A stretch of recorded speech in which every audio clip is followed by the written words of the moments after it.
Bien le bonjour. Alors aujourd'hui on se retrouve pour un petit, on va dire, auto-défi couture que je me suis lancé à moi-même donc où le but, comme vous l'avez vu dans le titre, ça va être de me coudre un maillot de bain pour cet été. Donc c'est un petit défi dans le sens où c'est un projet que j'ai jamais réalisé, j'ai non plus jamais cousu de lycra. Donc je connais pas la matière et j'ai forcément aucun patron que je sais à coup sûr m'aller parfaitement. Donc ça va être en quoi le sujet est un défi. Après, je me dis que c'est pas infaisable parce que j'ai déjà cousu un peu de lingerie et j'ai déjà cousu notamment des bodys. Donc a priori, c'est un petit peu le même genre de truc. Après, c'est vrai qu'au niveau de la taille et du fit du truc, bah voilà, je ne sais pas. Et c'est toujours un peu plus compliqué de coudre des vêtements qui doivent être près du corps parce qu'il faut qu'ils soient vraiment bien ajustés à chaque endroit, que des vêtements amples. Et notamment, j'ai un petit doute pour la partie basse du maillot de bain parce que autant j'entends Monsieur Piwen qui se marre parce que j'ai pas des grosses fesses, mais par rapport au haut, oui, j'ai des grosses fesses par rapport au haut qui est très petit. Et surtout par rapport à mon tour de cuisse. Voilà, j'ai des petites cuisses de grenouille sur un petit postérieur charnu. Donc j'ai peur de soit que ça coince au niveau du cucu, soit que ça baille au niveau des cuisses. Voilà, donc ben on va essayer. De toute façon, je vais vous montrer le matériel. Vous allez voir que j'ai pris deux tissus pour faire le maillot de bain, comme ça je vais faire une première version et ensuite on pourra corriger si ça ne va pas sur la deuxième. Je vais commencer par vous parler du patron. Le patron, en fait, je l'ai trouvé en cherchant couture maillot de bain sur YouTube et je suis tombée sur une vidéo qui est en fait un tuto pour faire tout le modèle et où le patron était gratuit, téléchargeable sur le blog de la personne qui l'a présenté. Toutes les infos sont évidemment en barre d'infos. Donc vous aurez tous les liens et tout ça. C'est un maillot de bain qui me convient bien parce que il a un bel échancré, je pense que ça peut être très saillant. Et moi c'est pas pour faire de la natation olympique, c'est vraiment plus pour faire de la sirène au spa. Voilà, donc bon. C'est parfait pour moi. Donc j'ai coupé un 36. J'ai des doutes sur le fait que mes fesses passent. mais c'est pas grave, on va voir. On va se lancer, on va voir. Je vais vous présenter tout le petit matériel que j'ai acheté parce que je trouve que le tissu est vraiment très classe. Alors, nous avons un bébé qui pleure à côté, j'espère que vous n'entendez pas. Donc, comme vous pouvez peut-être le voir sur la boîte, j'ai acheté le tissu chez Stragier, mais j'ai complété avec Rascol également parce qu'il n'y avait pas tout ce que je voulais. Ça n'a rien à voir. On se regarde de côté. Donc, ce qui va vous intéresser le plus évidemment, c'est le tissu principal. Donc j'ai choisi un tissu dans deux coloris. J'ai pris ce coloris là, très joli, mais alors attention, on pourrait croire que là il fait un peu sombre et que le fond il est en fait blanc, mais non, le fond est un peu beige crème. Moi je me suis fait avoir. Je pensais que le fond était blanc, c'est pas grave. J'ai pris également en version bleue, je pense que ça va être très joli. Je vais commencer par cette version et je finirai avec celle-là qui me plaît le plus. Je vais faire le maillot vraiment uni, tout dans le même tissu à chaque fois. J'ai pris un peu de Powernet pour faire la doublure parce que je voulais un tissu qui soit pas trop épais. Je me dis si je faisais lycra sur lycra, ça risquait d'être très épais et de mettre beaucoup de temps à sécher en fait. Donc je me suis dit autant le faire comme ça. Pour info, le lycra en lui-même, il n'était pas transparent du tout. J'aurais peut-être pu ne pas le doubler. Après, je ne l'ai pas mouillé pour voir ce que le tissu clair allait donner en termes de transparence s'il était mouillé. En tout cas, le foncé, je pense qu'il n'y avait aucun souci de ce côté-là. Ensuite, il y avait besoin de cordon spaghetti. Donc le cordon spaghetti, c'est ce cordon-là qui est fait en lycra, qui est extensible. Donc j'ai pris du bleu marine pour aller avec cette version. Voilà. Il n'y a pas un choix de couleur incroyable dans le cordon spaghetti. Moi, je ne l'ai pas trouvé chez Stragier, j'ai pris le cordon spaghetti chez Rascol. Donc voilà, je me dis ça va. Et au départ, j'avais donc pris du blanc pour aller avec la version rose. Mais je trouvais que ça faisait vachement blanc. Donc je me suis ravisée. J'avais besoin de commander autre chose chez Rascol après coup. Donc j'ai pris du beige. C'est quelque part entre les deux. Bon, je sais pas, qu'est-ce qui fait bien. Est-ce que je prends le blanc, est-ce que je prends un petit doute. Et j'ai pris, même si c'était pas obligatoire dans le modèle, de la laminette, parce que j'ai très envie de tester ce que donne la couture avec la laminette. J'ai jamais essayé, donc j'ai pris du blanc et j'ai pris du noir, mais je suis pas sûre que la couleur avait vraiment une importance. J'en ai pris 4 ou 5 mètres à chaque fois, c'est vraiment pas cher, donc je me suis dit voilà, j'achète ça une fois pour toutes, et puis j'aurai pour tous les maillots de bain que je vais coudre dans ma vie. Je vais pas faire ça toutes les 2 secondes. Donc voilà pour le matériel, je trouve que c'est vraiment un bel imprimé quoi. Je suis assez contente. Donc la première étape, ça va être bien sûr de couper le patron. Et puis ensuite on va suivre le tuto, hein. Et advienne que pourra.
Bon, j'ai terminé la coupe. Ce que j'ai à dire, c'est que là où on est rendu, c'est vraiment pas évident à couper le lycra et le powernet, parce qu'en fait, c'est un tissu qui est hyper fluide, hyper fuyant. Tu peux pas juste le poser sur la table de coupe, s'il y a un petit bout qui pend, et ben ça emmène tout ton tissu avec toi. Ça a vraiment du plombé, je sais pas si vous voyez ce que je veux dire, ça a vraiment du plombé, donc tout dégouline, tout glisse dès qu'il y a un petit truc qui déborde. Donc vraiment pas évident à poser et à couper précisément. Ce que je peux vous conseiller, c'est effectivement suivre le conseil que donne Nausicaa dans son tuto, c'est d'utiliser la roulette et la table de découpe, le tapis de découpe. Moi je n'ai pas. Effectivement, dès que tu fais un petit mouvement avec les ciseaux, ça fait tout bouger et ça se barre. Donc essayez peut-être de travailler aussi sur vraiment la plus petite portion de tissu que vous pouvez avoir au lieu de prendre sur tout le métrage que vous avez. Parce que pareil, ça fait tout bouger. Donc ça, c'est vraiment pas facile. Je suis pas sûre que la découpe soit hyper précise dans ce que j'ai fait. J'ai fait de mon mieux, voilà. On est parti pour le montage, hein. C'est comme ça.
Alors, il a dû avoir un merdouillage au niveau du décalquage puisque là je suis au niveau donc de la partie basse du maillot et les deux entrejambes devant et dos ne sont pas du tout de la même largeur.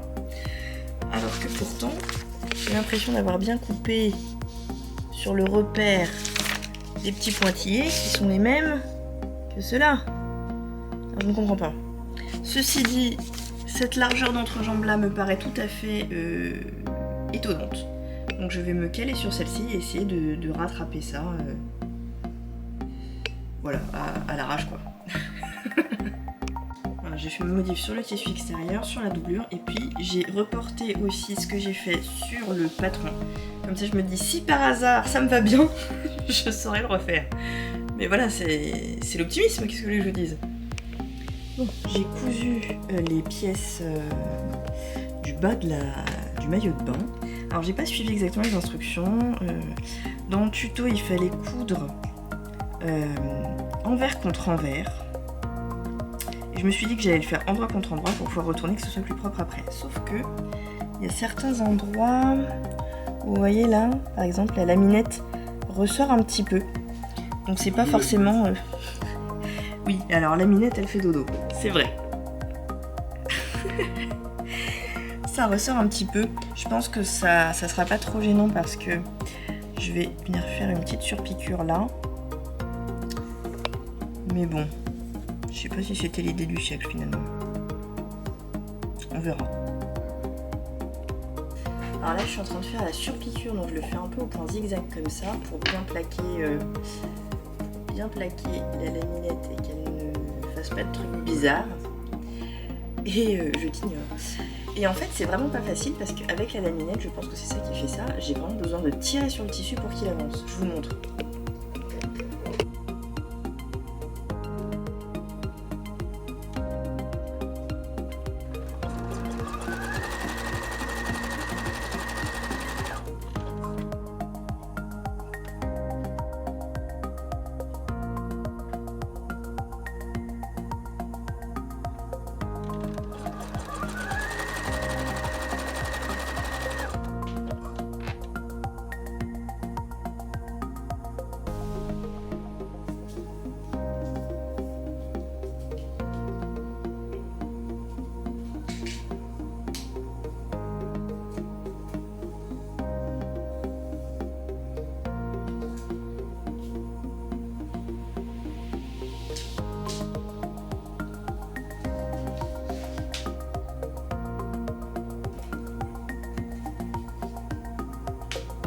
Alors, là on a un gros problème que ça baille à donf ici. Alors si je tire beaucoup ça va, si ça le met en tension, mais le problème c'est que ça va tirer vraiment dans le cou au niveau de la ficelle. Je pense que là je suis en train de tirer la culotte au maximum. Je vais remonter un petit peu la hauteur de la culotte pour avoir ça déjà un petit peu plus haut, ça sera plus joli. Et je vais corriger le patron pour avoir moins de tissu sur l'extérieur du bonnet. Par rapport à l'intérieur pour créer un petit peu une forme un peu plus comme ça et que ça baille pas tout ça quoi, parce que ça va se faire la malle. Donc voilà. Je ne sais pas si je peux faire quelque chose pour sauver celui-ci, peut-être non, je ne sais pas. Je sais pas si je peux faire quelque chose pour lui. En tout cas, en définitive, faut pas que je laisse ça comme ça. Et en termes de répartition des fronces, peut-être que si je fais une plus grande croisure aussi, ça sera plus joli. Il y aura moins de volume sur le côté. Ouais, il y aura quand même un peu de travail.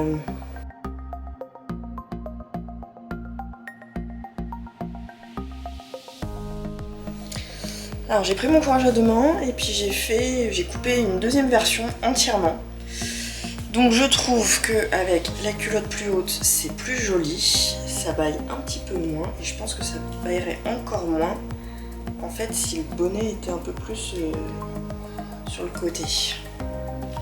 Voilà, comme j'ai fait une plus grande croisure, c'est pas non plus indécent d'essayer de tirer ça comme ça. Je pense que cette version-là, elle est portable. Voilà, donc je suis plutôt contente des modifs, et il faut que je pense à bien mettre le bonnet jusqu'au bout. Je pense que c'est ça qui va faire la différence. Et puis j'ai essayé d'améliorer un petit peu les finitions à l'intérieur. Je vais essayer de vous montrer ça.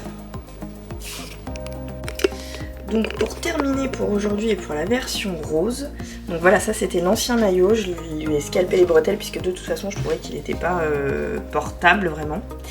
Et ça c'est le nouveau. Donc dans l'ancien en fait on assemble la partie soutif à la partie culotte endroit extérieur et intérieur, ce qui fait que ici on a le surjet qui est apparent. Ce que j'ai fait sur le nouveau, j'ai assemblé uniquement au tissu extérieur de la culotte.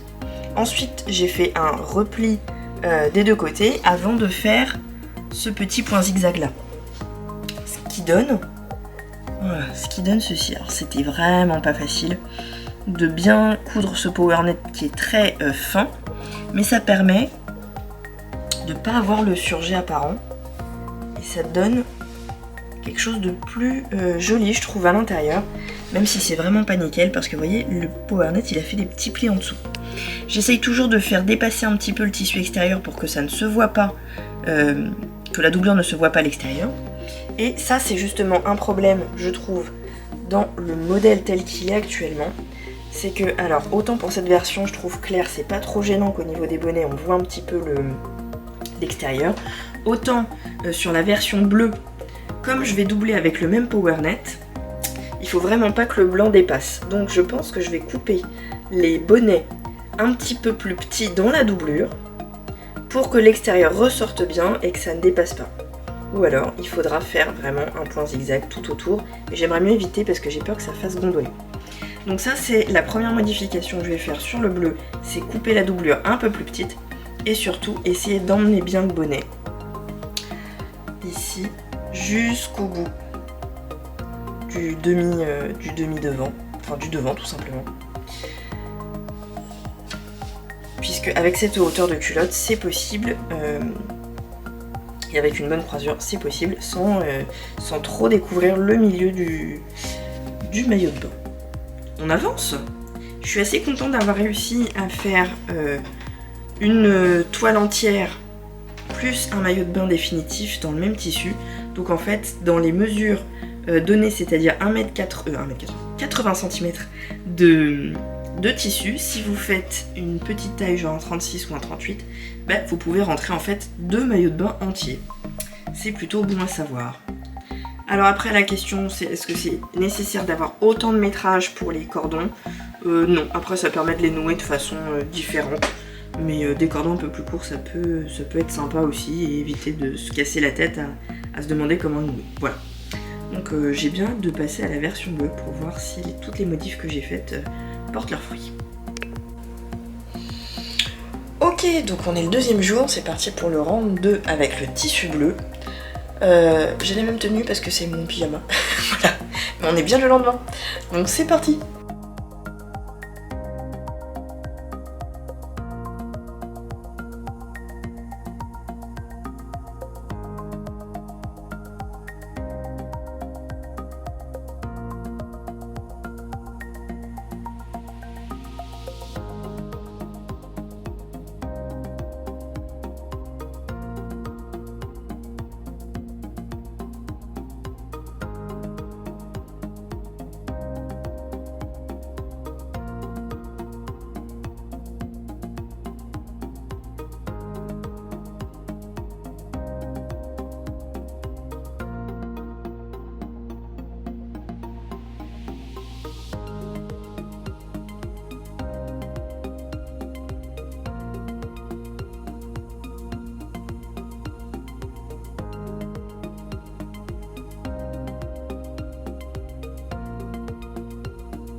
Alors voilà où on est rendu, j'ai assemblé les bonnets et vous voyez, comme j'ai coupé le tissu extérieur un peu plus large, le tissu intérieur un peu plus petit, la doublure a tendance à se mettre bien à l'intérieur et l'extérieur à rebiquer un peu, à se replier vers l'intérieur. Donc j'espère que ça sera joli.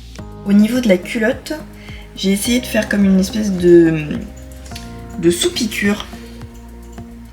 C'est pas hyper joli, mais ça permet, j'espère, de garder la doublure à l'intérieur.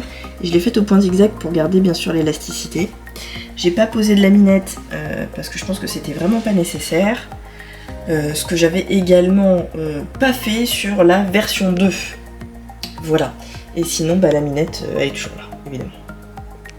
Bon, voilà le résultat. J'ai essayé de tirer parti des grandes lanières pour faire un petit truc joli comme ça, ce qui fait que ça fait une petite croisure dans le dos. Alors, au moment où je le mets, il faut vraiment bien que j'ajuste au niveau surtout de la culotte pour que la doublure ressorte pas. Mais une fois qu'elle est placée, elle bouge plus. Là, ça baillote encore un peu. Mais je trouve que ça va. Franchement, je suis plutôt contente du résultat. Alors, comme l'a fait remarquer Monsieur Pivoine, ça tient un peu sur les coutures de côté. Je sais pas si vous allez voir. Ici. Ça baille un peu là quand même. Ça tire sur les coutures de côté, alors que je me suis rajouté un petit peu d'aisance au moment de la coupe. Vous voyez, hop. Faut que j'ajuste bien partout. Mais après, comme c'est bien plaqué à la peau, je pense que ça bouge plus. Voilà, clairement, je ne nagerai pas le crawl avec ça. Mais voilà, le résultat est plutôt pas mal.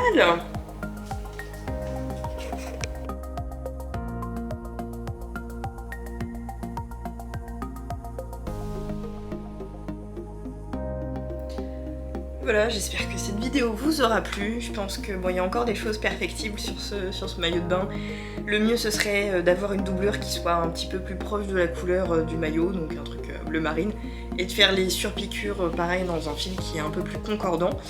Mais écoutez, je pense que ça sera tout pour aujourd'hui. J'attendrai d'avoir d'autres choses à commander chez Rascol ou ailleurs pour pouvoir passer cette commande et faire une V4 de ce maillot de bain pour qu'il soit vraiment comme je le voulais absolument. Mais voilà, je pense que cette version-là, elle est largement portable et bah écoutez, ça fera très bien l'affaire pour ce que je voulais faire.